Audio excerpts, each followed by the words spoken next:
What is going on, everybody? Jon Impemba here with James Grande. Welcome into the Quick Pitch MLB DFS live stream here for Wednesday's 6-game James here evening slate. We got a little main slate starting at 6:35. We had a fantastic afternoon slate for those who took part over on DraftKings. They gave you 8 games to kick off today starting at 1 o'clock. FanDuel was messing around, giving you a handful of like 3 games, 4 games, whatever. We got our way through it. And now we're here, main slate, DraftKings and FanDuel. Looking at the DraftKings slate here tonight, just 6 games on the docket for everybody here. James, man, how was our Wednesday going? Our Wednesday's, Wednesday follows Tuesday. It's before Thursday, so they all bleed into each other. And no, I mean it's been a good day. Playoff basketball, if you're into that, taking place today again after an exciting day of basketball.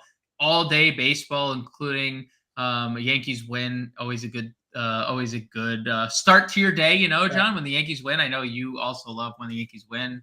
It's never really like, considering how we have such opposite takes on teams. Like the fact that we get along so well in our shows really speaks to us as people here. You're a Giants and Yankees fan. I'm a Patriots and Red Sox fan. Yankees won earlier today, like you mentioned. The Red Sox get Tampa Bay here to close out their series here against them. It hasn't gone too well. They got Chris Sale on the mound. Those of you who are paid attention, you saw that Wander Franco was on the cover of today's live stream. Lets you know what we're feeling about Chris Sale's chances here today in that spot. 6 games, we talk about it a lot, like our sweet spot for slates are the 6 to 8 game range. And for 6 games, we have some pretty decent pitching options here for the smaller slate size here, which it also means some pretty consolidated expected rostership as well here, James. But before we break down each position like we do, why don't we head on over to Vegas here and take a look at some of the high game totals, some targets, maybe even some weather that we should be paying attention to today? Sure. So again, we're going to take your private jet because we all know, how that goes. We're going to take your private jet. I'll be in Vegas on Thursday. I can feel it in my bones, man. I'll be there. But let's just get this out of the way. Really no winds to worry about, or no wind, no weather. Everything looks smooth and clean, and it's going to be a nice slate for weather. So we'll start there. But when we go over and look at Vegas, there are some big favorites tonight. Kevin Gausman and the Blue Jays minus 300 over on FanDuel Sportsbook against the Detroit Tigers. Spencer Strider minus 290 at home against Cincinnati. Nathan Eovaldi against KC minus 174. And Clayton Kershaw, old buddy, old pal, minus 160 against the San Francisco Giants. Those are the biggest favorites on the board tonight. I know Dean Kramer is also a pretty big favorite, minus 188. The reason I didn't mention him is maybe something we'll get into when we talk about the offenses. Is I kind of like the offense more than I like Dean Kramer, but he is a minus 188 favorite over on FanDuel. So it is, I guess, a topic of conversation. And then when you look at implied runs, speaking of the Oakland-Baltimore game, they do have 9 over under there. That is the slate high, along with KC and Texas, those 2 games sitting at 9, 8.5 in Boston, Tampa, 8.5 in Detroit, Toronto. But you'll soon find out, like, those totals are because of one team. Like, Toronto has the highest implied run total on the board today, 5.5 runs in an 8.5 game over under, right? So, like, all the runs are being implied to Toronto in that game. They also have the biggest favorite on the mound. He is the highest price pitcher on the mound. So Toronto implied runs 5.5, Baltimore 5.4, Texas 5.2. Those are the 3 teams over 5 implied runs. Atlanta 4.9 for all those, rounding up to 5. Let's take a look at the pitching slate tonight. Yeah, you mentioned Kevin Gausman, or you mentioned the Blue Jays being the largest favorites here on the board. You have Kevin Gausman. He's at home. He gets Detroit here. Has yet to allow an earned run over 2 starts here. Back-to-back starts with 7 strikeouts in each of them. Kansas City, St. Louis, both on the road. Now here at home, he's $10,100 as your most expensive starter. But top half here are also pretty good matchups. You got Kershaw, you got Strider at home against Cincinnati. And then we have Eovaldi here, who has pitched well to begin the year. But if you look at the last two starters for Texas and how they fared against Kansas City, the ceiling might be a little bit higher for Eovaldi tonight as well. Yes. I think it's a very interesting tier. I have a lot of interest in Kevin Gossman. And just because Alek Manoah didn't, pan out last night doesn't mean we're going to suddenly not use Kevin Gossman tonight. Even despite some struggles from Manoah, the Tigers are still 28th in baseball against right-handed pitching in terms of OPS. They have an 0.92 ISO. They're not hitting for any power. And we mentioned they just lack depth in their lineup, and it hasn't gotten any better with, Austin Meadows going to the IL and people just really not panning out. Like Matt Vierling is leading off. He's a lefty specialist. Right. Riley Green has been striking out every other at bat. Seemingly he's hitting third. So Kevin Gossman is clearing away, I think, the top arm on the slate. Clayton Kershaw's fine. We saw him get snake bit by the home run ball last time out, and now he's allowed 3 home runs in his first 2 starts. Love the pitches. Something that we talk about a lot when it comes to Dodgers pitchers and the way that Dave Roberts handles them. But from 76 to 91 from first to second start is great to see. That doesn't necessarily mean that he's going to throw 100 pitches here, but at least it's in the realm of possibility, and at least we know that if Kershaw needs to dig deep and throw 90 pitches, he's going to. San Francisco against left-handed pitching this year, John, that is where we exploit them. 100, just less than 100 plate appearance sample it's not a lot especially for an entire lineup. But boy, oh boy, 533 team OPS, second worst in baseball. 38.5% strikeout rate. Golly. Yeah. Against left-handed pitching this year. Hard not to love Kershaw.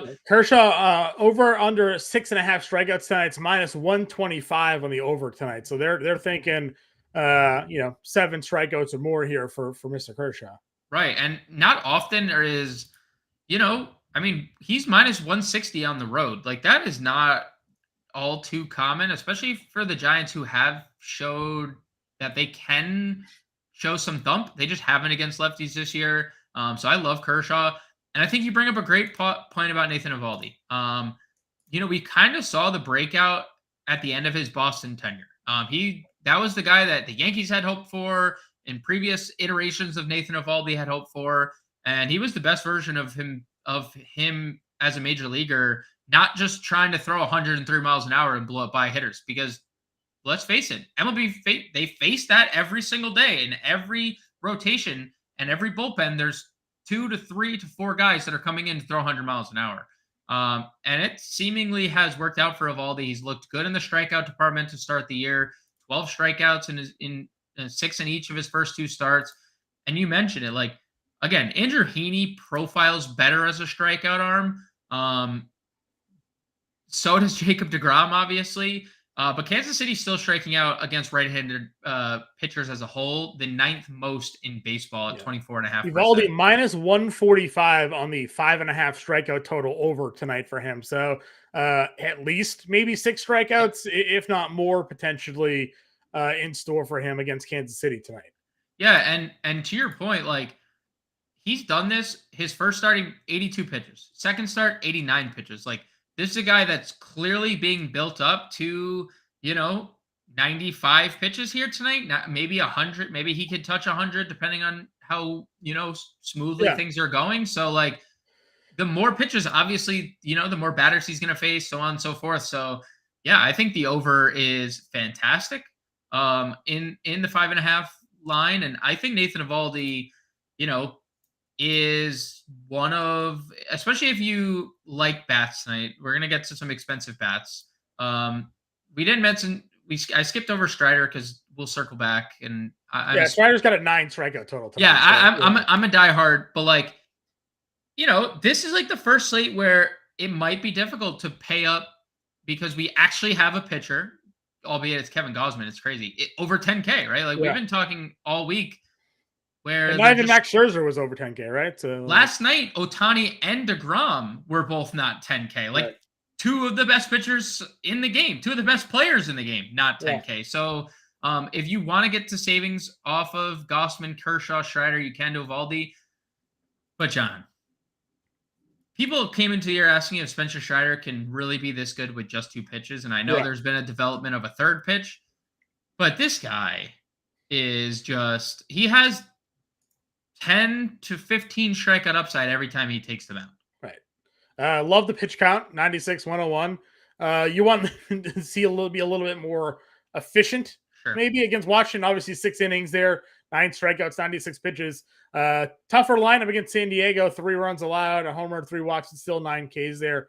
If he can pitch deeper into games, he definitely has that kind of upside. If he pitches 5, 6 innings, definitely can. A little bit tougher. But a guy that goes 5, 6 innings and is still getting you 30 fantasy points with the K upside is fantastic. Again, we got that out of Heaney just the other night, 5 innings out of him and 32 or 33 fantasy points with all those strikeouts. Once we get past Evaldi, though, it kind of drops off a little bit of a cliff here. All depends on what you believe and don't believe in. Chris Sale, Alex Cobb, Hunter Green, guys that can be good. Tough spots, not the right form. Maybe Chris Sale will never be the old Chris Sale. Hunter Green, a ton of strikeout guy, but very tough lineup. Alex Cobb going up against the Dodgers. So maybe on different slates there'd be some interest here, but these are definitely tough spots to kind of trust these guys. Yeah, also just to point out, Spencer Strider is significantly higher owned than everyone else on the slate. So if you're building cash lineups, Strider's your SP1 and then you move on. I largely agree on the rest of the tier. I do have some mild interest in Brad Keller. He's opened the season looking pretty good. He just needs to, harness the control aspect of things a little bit. But he's a very good ground ball pitcher with some strikeout upside, as we saw in the Minnesota game. And look, Texas, without Corey Seager, the lineup kind of looks different. Josh Smith hitting second. Jonah Heim not in the lineup. Mitch Garver is obviously in the IL. So now 2 of their top 5 hitters are on the IL. Their 3rd string catcher in Sandy Leon is now in their starting lineup. Brad Miller, we know, is a strikeout waiting to happen at times, or has been in the last few years. So I kind of look at this Texas lineup and think that they're a little watered down. I understand they have a juicy implied total, 3rd highest on the board at 5.2 runs. And I know their offense is coming into this game hot, but it's largely been driven by Corey Seager the last 2 nights. Before the injury, Seager was 2 for 2. I was on base 3 times. Jonah Heim hit a walk-off 3-run home run last night. He's not in the lineup anymore. Yeah. So I just think there is some merit to getting to Brad Keller if he can control the ball and keep the ball down. That's another thing. But if he does both those things, a low-owned Brad Keller isn't the worst. I'm maybe also a little more strikeout potential, just given who's in the lineup as well. Yep. Yeah. Look, it's not like we need to go to really anyone down here. Let's be honest, right? Sure. We don't, because Strider is cheap and Evaldi is cheap in where they should be. Strider should be a 10K plus pitcher. Evaldi probably, if he continues on this path, is going to be a 9K pitcher before we know it. We can just... Evaldi is minus 180, by the way, on the under 2.5 runs allowed. So that's a pretty big line. So. And I agree on the other guys, Hunter Green, super crazy strikeout ceiling, but he might strike out 10 guys and give up 4 home runs in the same game. The Pittsburgh game, right? 3 1/3 innings, 8 strikeouts with 3 runs, 3 walks out of the game. Yeah. And the strikeouts is really where you make your mark on DraftKings.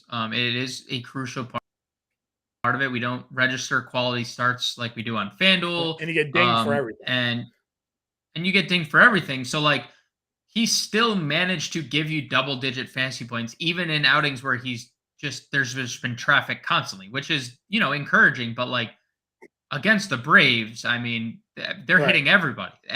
So and Sale, so 7 base runners against this Tigers lineup. I know he he settled down in that game. He was very bad early and then like really came around.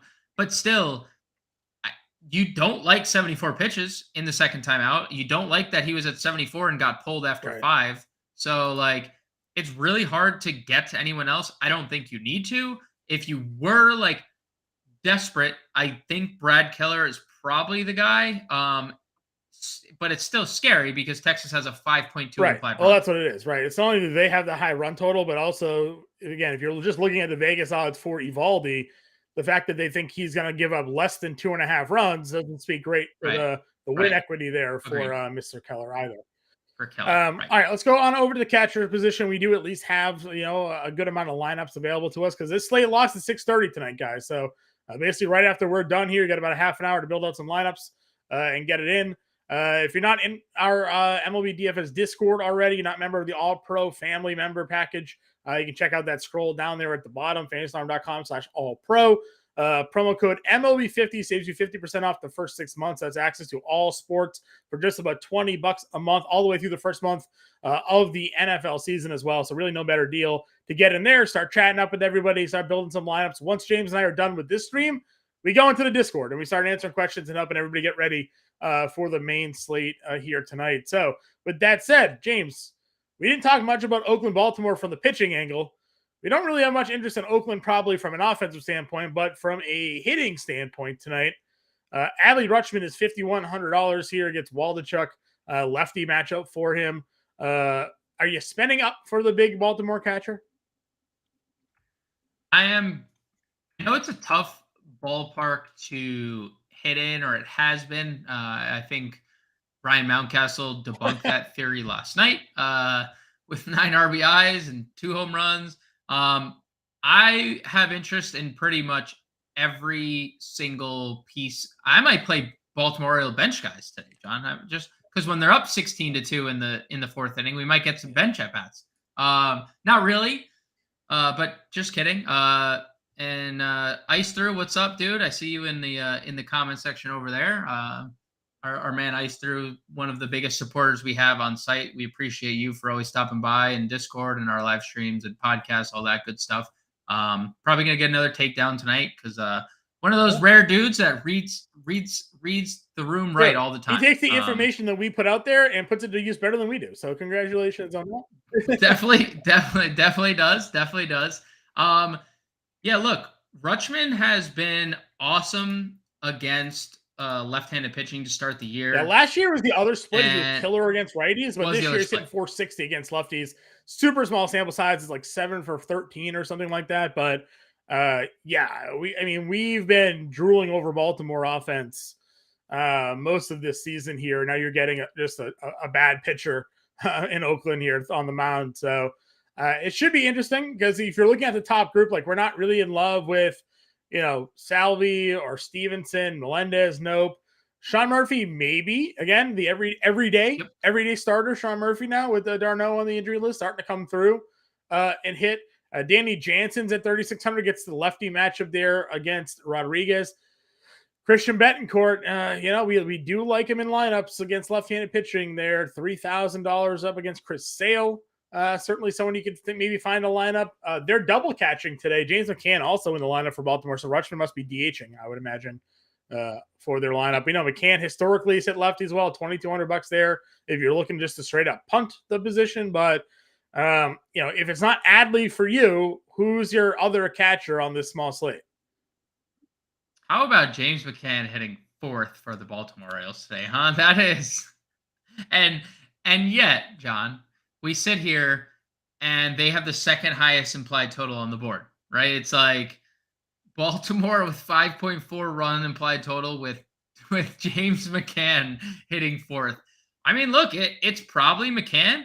Just Ken no Cedric Mullins, no Santander in the lineup tonight. So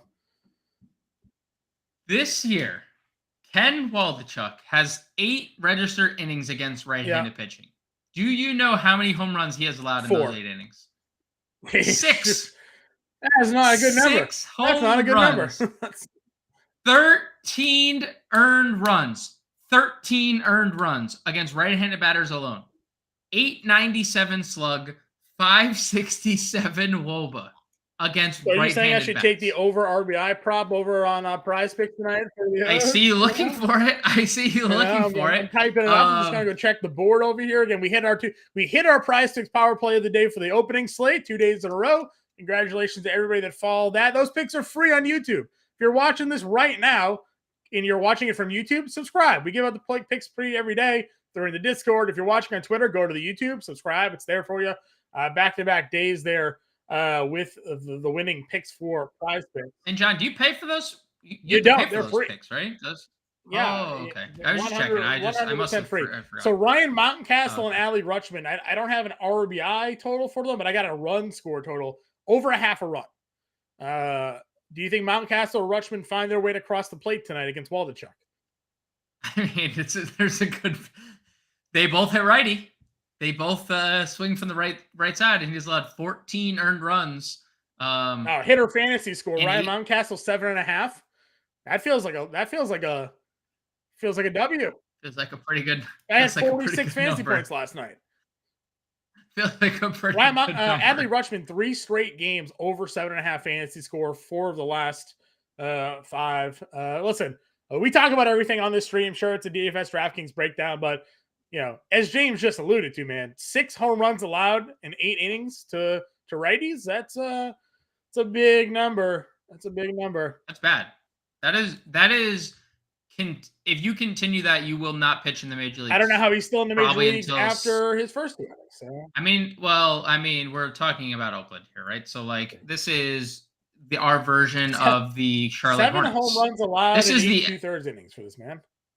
Yes, which means, by the way, in his 2/3 of an inning that he's recorded outs against lefties, he's also allowed a home run. So. 3 batters faced, one for 3, 1 home run against lefties. So I think James McCann is the clear-cut number 2 catcher. Danny Jansen hit for a lot of power last year. They have the highest implied total. 1 for quick math here. 1 for 18 to start the year. 1 for 18. 1 for 18. 1 for 18. 100% agree. You also factor in something that's been kind of trending with Eduardo Rodriguez since the Boston days is that he's always been weirdly reverse splitsy, where he's always struggled against lefties and always has been better against righties. That hasn't changed this year whatsoever. 480 WOBA against lefties, 302 against righties. Still not necessarily worried in the power department. He's thought 452 slug to righties already this year. So if we're playing Danny Jansen, it's home run kind of or bust. We know W.D. Smith won't be in the lineup unless he's DHing. Austin Barnes, personal catcher. Clayton Kershaw's on the personal catcher, Austin Barnes, for Clayton Kershaw. So I don't dislike Rutschman being able to hit tonight only. I love that because he is literally only focusing on pitchers all night long and not the ones he's catching, right? Same could be for W.D. Smith if you want to be contrarian and go Dodgers. We know the Dodgers are incredibly good. So, if they, find your way into a lineup, wouldn't hate that. But, yeah, I think the 2 Baltimore catchers, clearly 1 and 1B, 1A, 1B, and then probably Danny Jansen for me.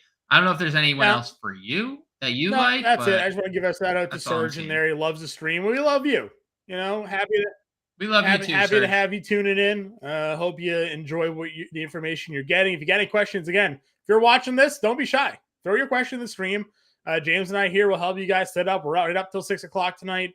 Roster lock at 6:35. If you have a FanDuel question, shoot it to us too. Just because we're looking at DraftKings doesn't mean we can't help you out with FanDuel there. So, feel free to throw your questions. If you got a betting question, give us your betting question. We'll certainly help you out. Again, we're looking at some Prize Picks props. At least I am as well, given the fantasy score. Underdog. Yeah, James wants to throw some underdog out there. We can talk some props over an underdog. You guys will help us dictate the show. But for now, we're going to move on to first base position here. Listen, you and I, last night, what did we say? We love Matt Olson if it wasn't Paul Goldschmidt.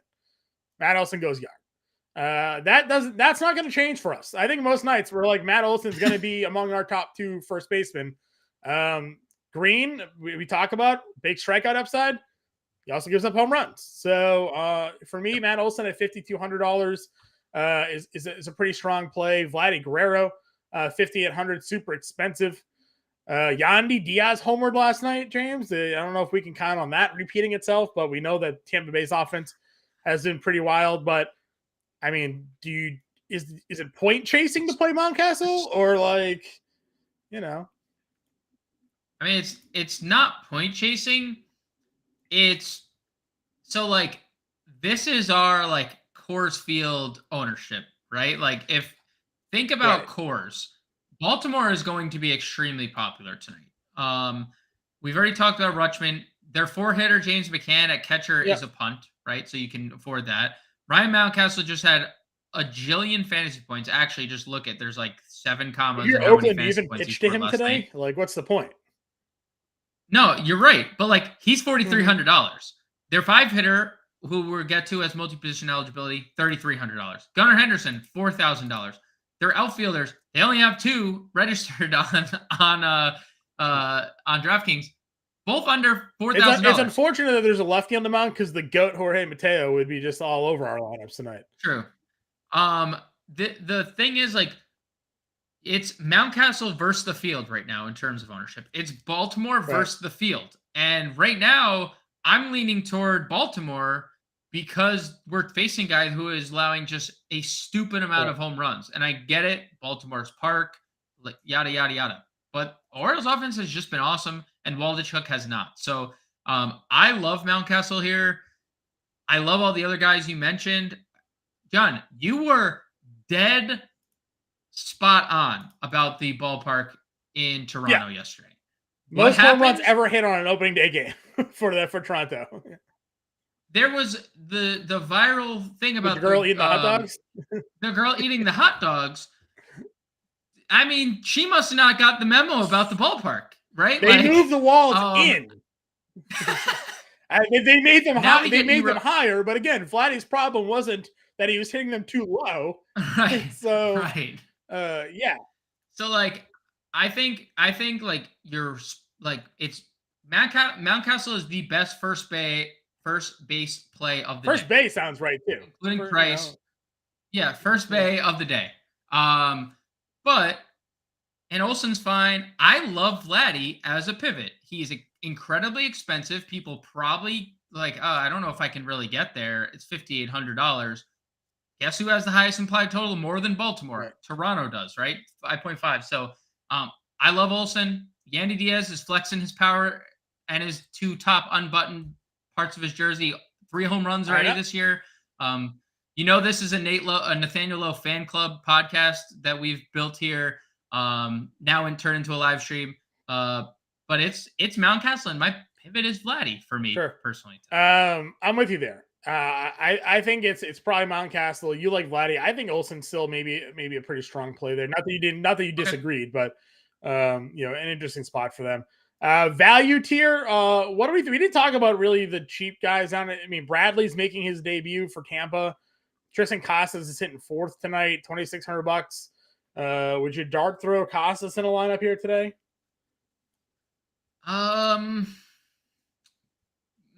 a tournament, if you're multi-entering, I don't think like if you're playing single entry, Tristan Casas is like making my build because that means we're not playing Mountcastle or Vlad or Olson, right? So in a single entry or a cash game, no. In a multi-entry tournament, in a 20 max, in a 150 max, I will definitely have shares because home run. What does he do? He has literally light tower power. So sure. In large field. Our guy William missed the pitcher part. We'll just quickly recap that. We were in on the top guys: Gossman, Kershaw, Strider, Evaldi.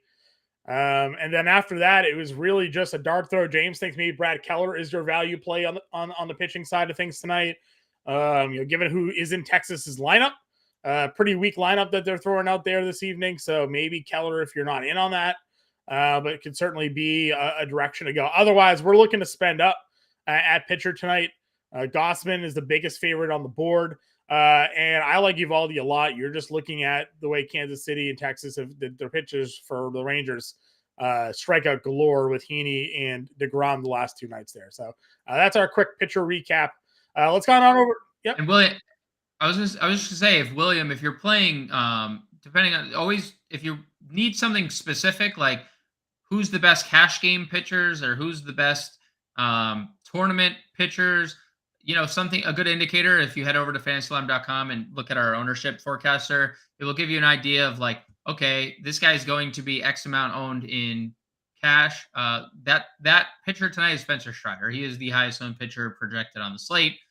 So if you're playing cash tonight, William, specifically, I would start my builds with Spencer Strider at least. I think the Prize Picks people are watching the stream because they just boosted Adley Rutschman's fantasy score from 7.5 to 8. Shout out Prize Picks. Yeah, Shout out Prize Picks. They're in the stream. Yeah, they're paying attention to what we're doing around here. All right. So, like I said, back to second base here. Mookie Betts, second base eligible again, 5,800. Jonathan India against Strider, probably a no. I don't like Simeon. I know we talk about it every stream. He's got power, stolen base. Not for me. He's just not for me. I don't want to pay the 52. I don't think I get there. I mean, your remote.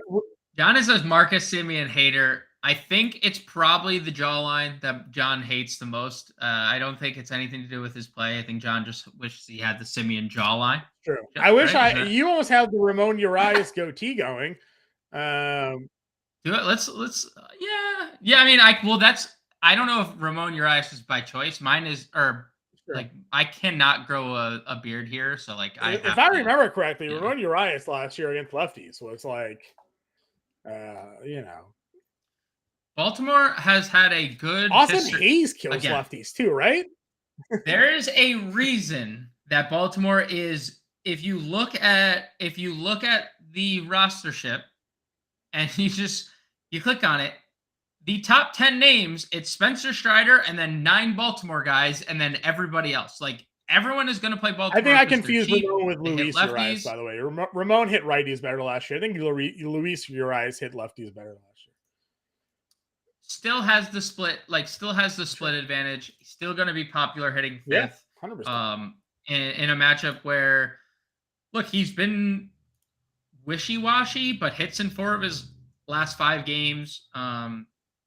2 doubles over that span, has drawn 3 walks over that span. So he's been on the base paths a lot more. There's multi-position eligibility for Ramon Urias too, which you have to love.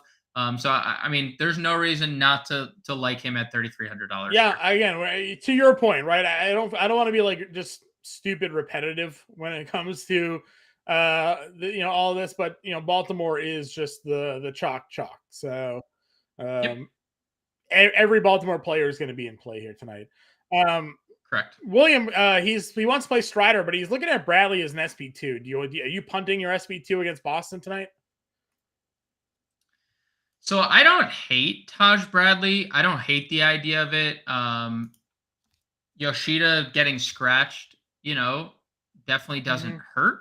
So now Yoshida is out. Duvall's already on the IL. I don't dislike it. I mean, Tristan Casas hitting 4th has as much power as he has just as much strikeout equity attached to his name. Justin Turner, we know, is just not what he used to be, hitting 200 this year, and he's batting 3rd.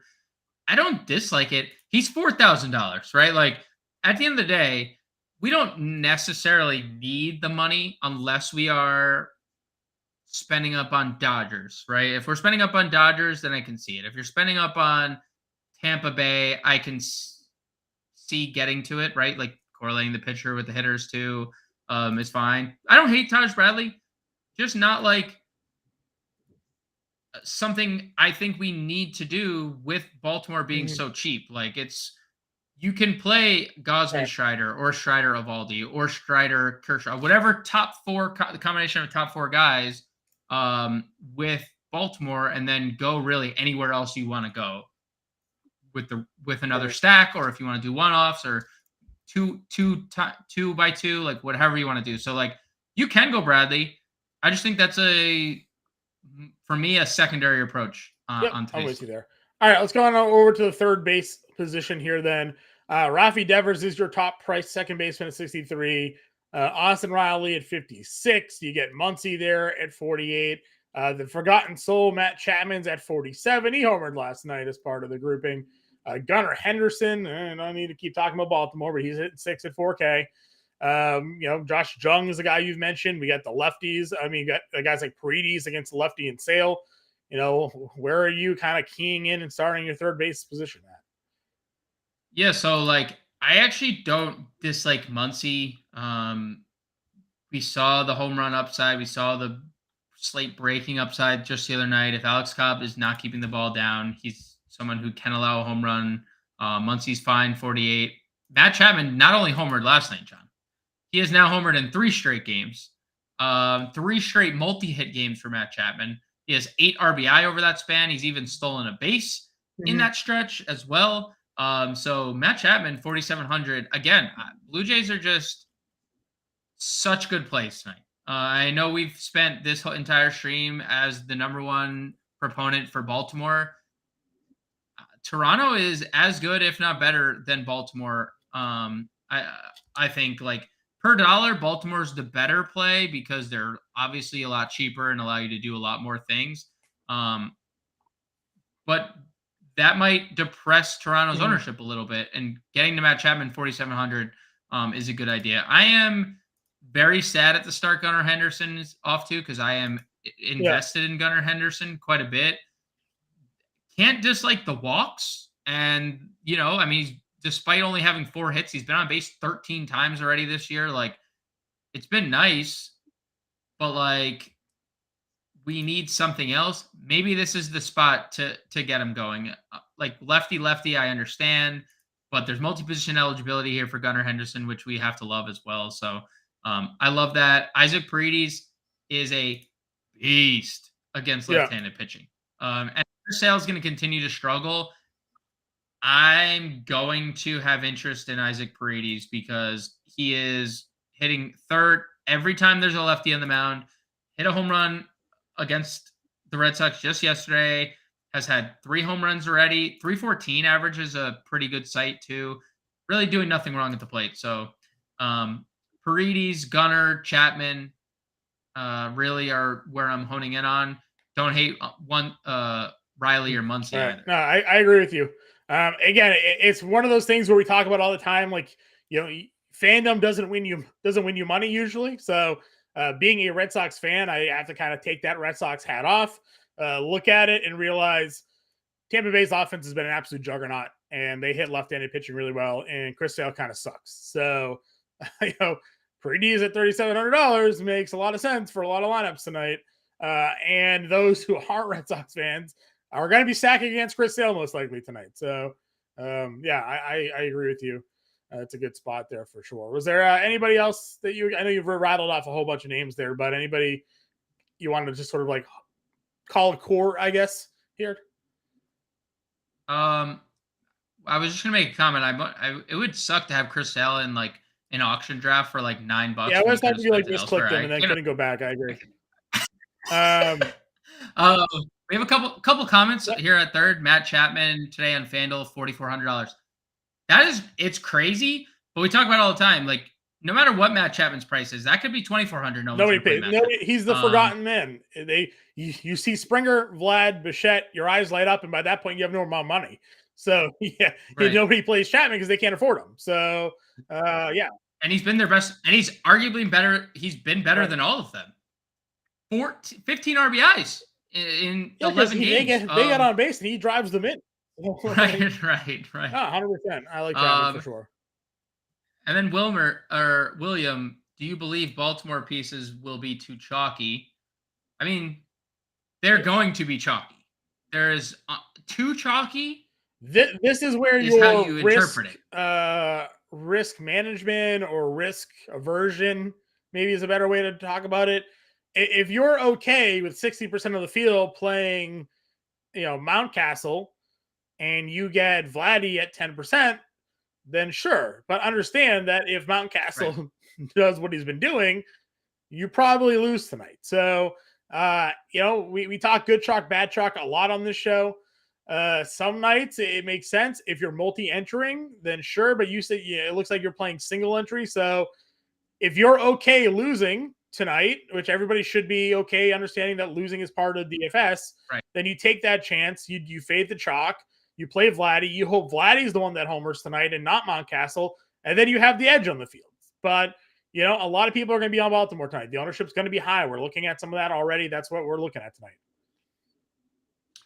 I agree with everything you said. And in terms of ownership, like if you're breaking it down by team, I mean, it looks like after Baltimore, they're the clear-cut number one. Texas and Toronto are like 2 and 3, but there is a wide gap. Like the gap is off the screen for Baltimore up here, and then everyone else's ownership is depressed just because there's going to be a lot of lineup trains with 5 Baltimore guys and 4 Baltimore guys. So, I'm if you want to fade Baltimore fully, that's fine. If you want to play a piece or two that you think is like Gunnar Henderson's 4 for 31. If you don't want to play him, you don't have to force him into your lineup, right? So there's different with everything you said, John. Yep. All right, let's go on over to the shortstop position here. Wander was on the cover of our stream today. We know Wander has hit left-handed pitching really well. Already off a really great start to the year. He's $5,800. Are you paying up for Wander Franco tonight? You surely can. Career in 95 games against left-handed pitching. It's an 182 at-bat sample, 330 average, 376 WOBA, 544 slug, 214 ISO. So all the power that he really has, not all of it, but 153 ISO against righties compared to 214 lefties. Like you just see the power is coming from the right side of the plate. 391 WOBA, 158 RC plus, WRC plus. There is nothing to dislike about Wander Franco. The only hesitation is the price point. And, the same can be said about Bo Bichette, who has looked amazing recently. 3 home runs in his last 4 games. Multi-hit games up the wazoo lately. Like, I love both these guys. So, like, picking between Franco and Bichette is tough for me tonight. I am personally a little bit more on the Toronto side of this argument. So I actually would lean Bichette ever so slightly, but like I cannot fault a single person who's like, yeah, I'm going to play Wander Franco tonight over Bo Bichette. I'd be like, okay, yeah, that's a great play. Like I can't say anything. I'm probably pivoting to Toronto. I think we saw last night that this park in Toronto is going to be even more favorable than ever before. If they have the roof open too, I mean that's something to pay attention to there. Also, I mean, just you can see the balls fly out of Toronto there. William wants to know: would you bet the over in Baltimore, Oakland tonight? Both pitchers are pretty bad. Yeah, Dean Kremer's pretty bad, but Oakland's offense is atrocious. So they are quite bad. I'd be more willing to bet Baltimore's team total over than Oakland's team total over. Betting the game total over tonight. What are we looking at here? Game total is 9 across the industry. Yeah, I would rather take a shot on betting Baltimore's individual team total. I'm looking at DraftKings Sportsbook right now. That's sitting at it's at 5.5, but you're getting plus odds on the 5.5. They have the under 5.5 at -145, probably because James McCann is hitting cleanup. Probably because James McCann is hitting. The A's run total is actually -140 and the over 3.5. I don't know. I don't love it. I like the individual players there of Mountcastle and Adley. And I think if you do a 3-man stack, that's fine. I'm not going overboard with Baltimore in terms of my lineups around there, Urias, whatever. But betting it over maybe feels a little bit tough. Those are some big numbers there. Yeah, I agree. And Dean Kremer has not been good, but like, I mean, you just look at Oakland's lineup. It is not good. It is not great, Bob. That's it's not great. No, one of the worst offenses in baseball this season. Just pulling up Fangraphs quickly here, just to kind of go over, put some context to what we're talking about when it comes to Oakland here against right-handed pitching on the season. Oakland as a team. All these everybody wants pop-up ads, man. 26.8% strikeout rate. That's the 3rd highest in baseball. Their .213 batting average is the 5th worst. They got an OPS of, what are we looking at here? 628. OPS is the 5th worst in baseball. So, yeah, not a lot of good numbers there. when it comes to their numbers against right-handed pitching for the Oakland A's. So they've hit 9 home runs this year, John. Total 9. Yeah. There has been more than 9 games. There's only 3 teams with less home runs. One of them on the slate, the Detroit Tigers. So yeah, it's not good, folks. It's not good. So yeah, betting. If you listen, William, right? If you want to go team total over, I would bet the O's here at 5.5. You're getting plus money on it. It's plus 115 on DraftKings Sportsbook. So, if you're a believer in Adley and Mountcastle tonight, then it's certainly something to look at there. JD Davis with the BVP playoff Kershaw. Listen, JD Davis hits lefties. We know that about him. So, do I want to ever play anybody against Kershaw? Not really.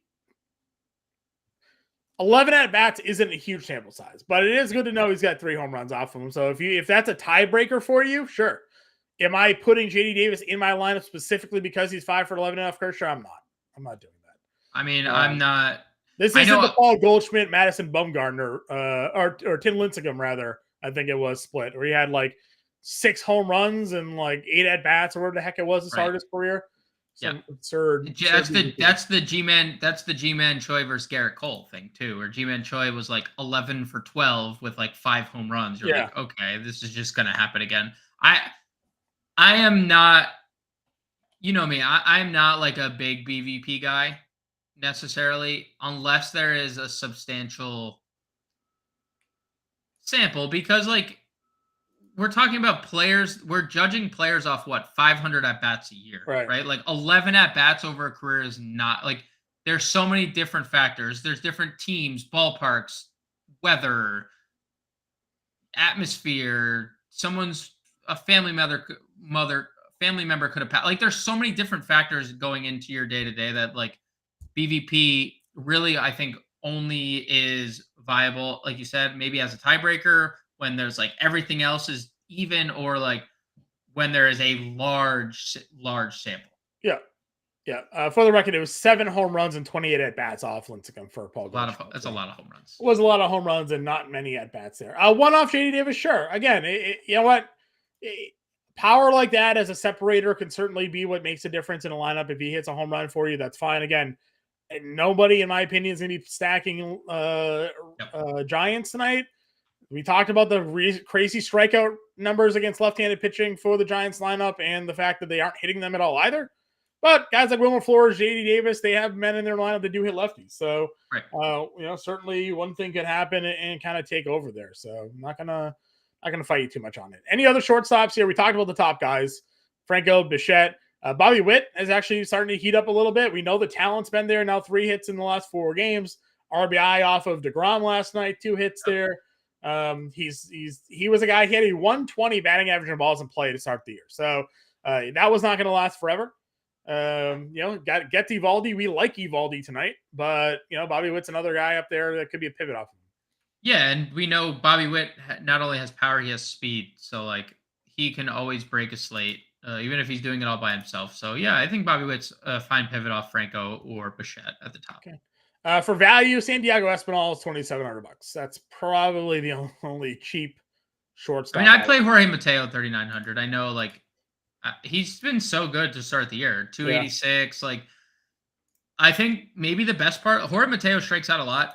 Only 7 strikeouts in 9 games is pretty encouraging. And Waldichuk might not even be on the mound by the time Mateo gets on the board. So, who's and I mean, dude, 6 strikeouts or 6 stolen bases in 9 games is like, I mean, it's just the guy's, if he just has a moderately decent on base percentage this year, he's going to steal 50 bags. So. Yep.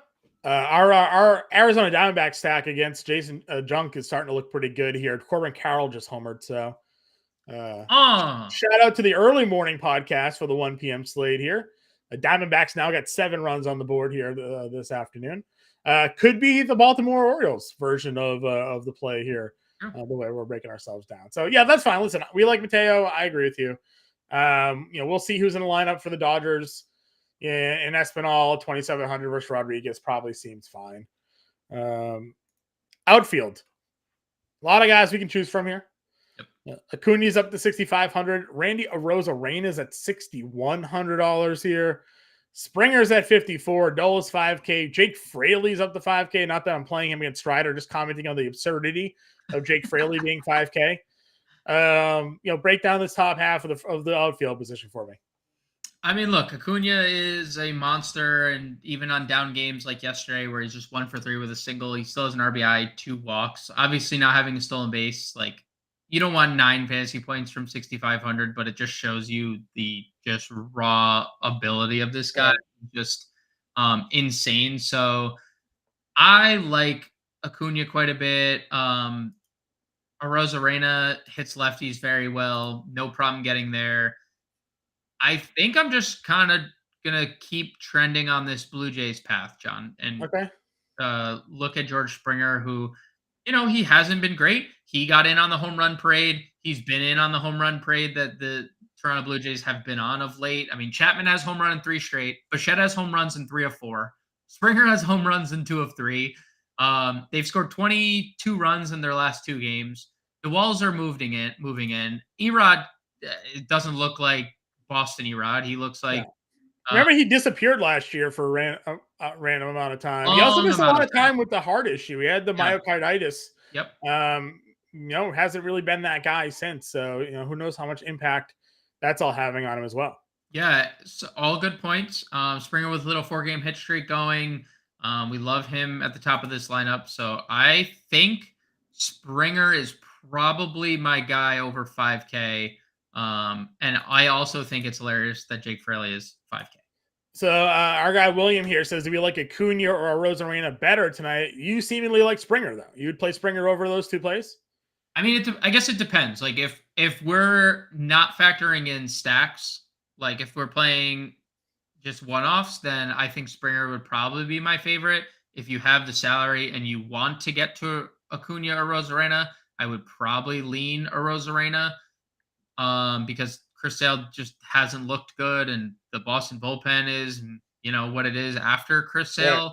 So, and we know Chris Sale is he capped at 75 pitches for now, right? So, but if he struggles, are we getting 5 innings of the Boston bullpen, right? So, I lean Arozarena. If I had my choice of 5K or and above, and you're playing Blue Jays, I would also include Springer in that. Yep. William wants to know, would you play a mini stack of Springer, Bichette, and Chapman without Vlad? I don't mind it. I guess the only issue with that is that they're not as connected, right? Springer, Bichette hit near each other in the lineup. I think Chapman's what? 4? No, he's hitting. No, I think he's hitting pretty good. Oh, 4th. Dude. Yeah, they got him at the 4th. Yeah, okay. I'm fine with that then. That's fine. That works for me.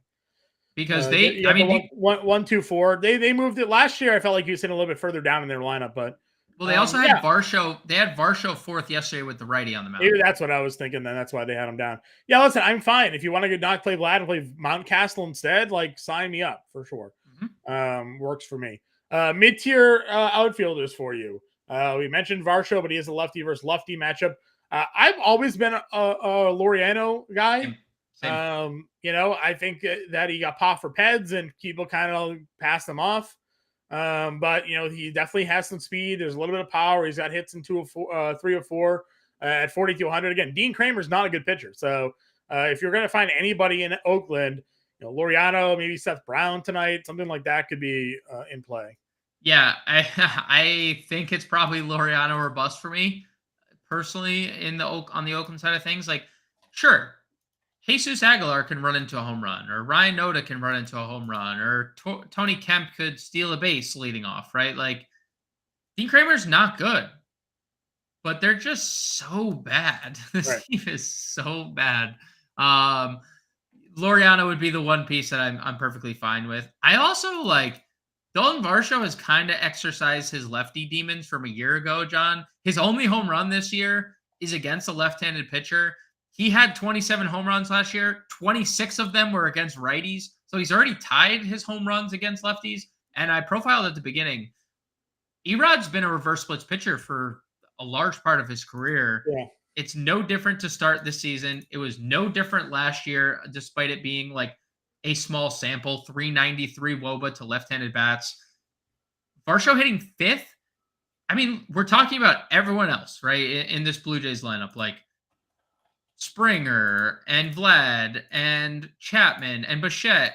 And then there's Dalton Varsho, 4,500, with upside to homer and steal a base. So I'm not going to forget about Varsho at 4,500 either. Yeah. Austin Hayes at 3,800 almost feels like a core play for me. Yeah, it's a core. Yeah, that is. Just plug it in now. I'm just gonna click the button there. Austin Hayes at 3,800 is gonna make an outfield spot for me tonight. Yep.